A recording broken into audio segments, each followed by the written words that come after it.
Just to put a timeline to this conversation, you've just returned from Cannes. Yes. You had your film playing at Cannes. Yes. Clearly, that was a film that everyone was talking about, even here back in India.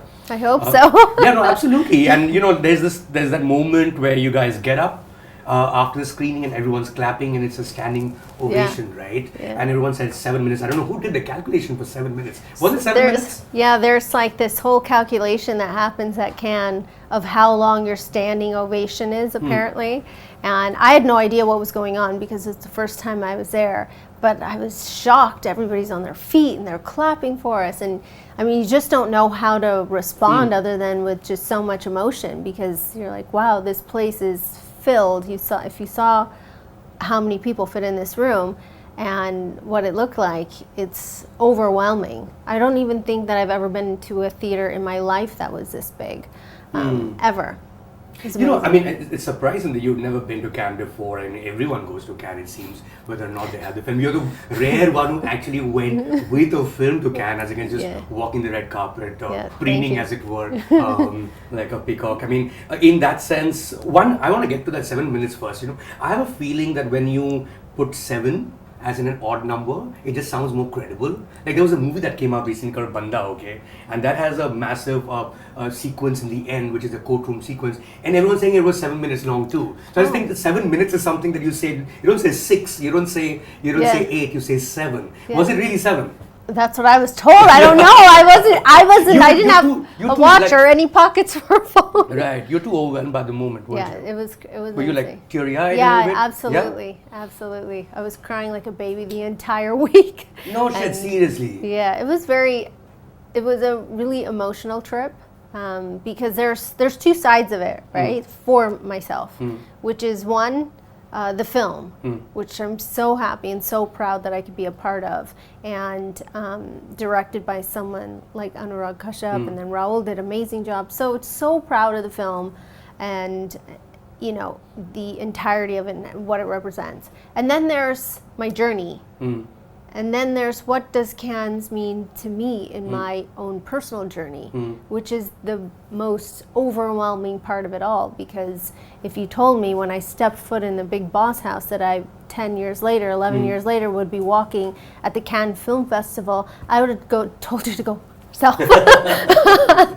Like, get out of here. You are out of your mind. If you predicted that was going to happen, I would have thought you were like some crazy man that took some blue pill somewhere and is telling me this nonsense.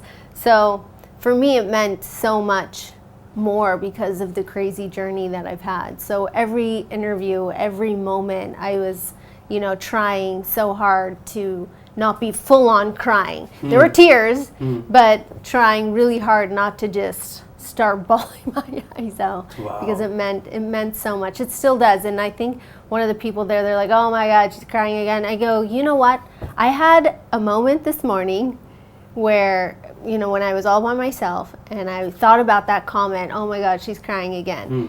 And I thought, I'm okay with that, because I never want this moment to end, this feeling of this accomplishment and this feeling of feeling proud and this feeling of feeling like I made it this far. Like I never want that to go away. I always wanted to feel like this is the most amazing thing that's ever happened to me. So if I cry, I'm fine with it. Of course, the film we're talking about is Kennedy, directed by Anurag Kashyap.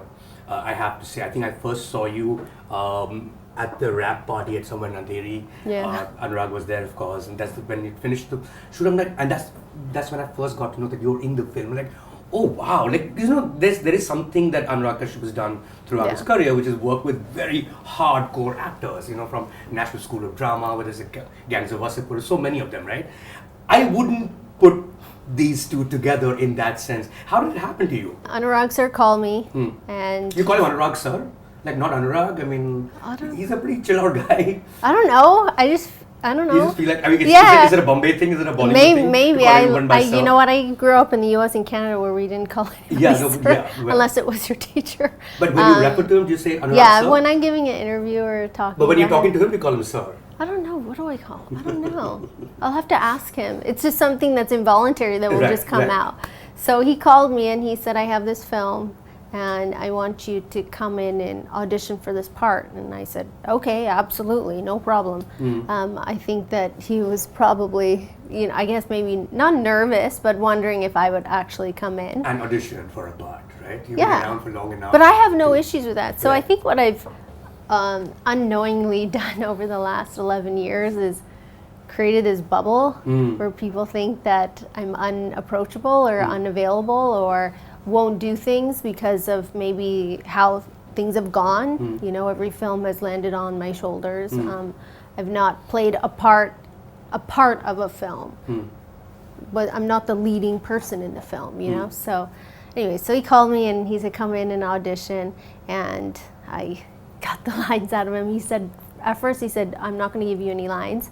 You just come in and read it. I was like, first of all, I haven't done an audition in years. Please don't do this to me. Please give me the lines. I just don't want the Hindi to be something that's an issue. Because if you ask me to do it in English, it would just come out. Like improv is not something that's difficult. So then I went in, did the audition, and he invited like this. He invited the crowd, really? The entire office. That's unnerving. It's scary. Yeah. To sit in, introduce me to everyone, and then did an audition with Raul. And he said, I think that you would be great for this role of Charlie. But then the worst part, he went, what do you think? What do you think? What do you think? What do you think? Like what do you all think? giving you reviews. Oh my gosh, that was the worst. That was the worst part. It was like a test, but it's an individual's, perspective. So that was very scary. But when I was in Cannes, I found out that they pretty much had made up their mind that they wanted me a part of this. They were just seeing if I would show up. Right. I got this after a couple of drinks. Everybody's hanging out, talking. I was like, you guys are so evil. But I was happy that I got to do it either way, because it did push me outside this comfort zone. Because I haven't given an audition in so many years. So I came across one conversation of yours where you've mentioned something to the effect of how you hired an acting coach. Yeah. You were paying $200, $300 an hour to that coach. Yeah, he's expensive. Right, to audition for a part. Yeah. And then they gave you the job, but they were going to give you no money for it.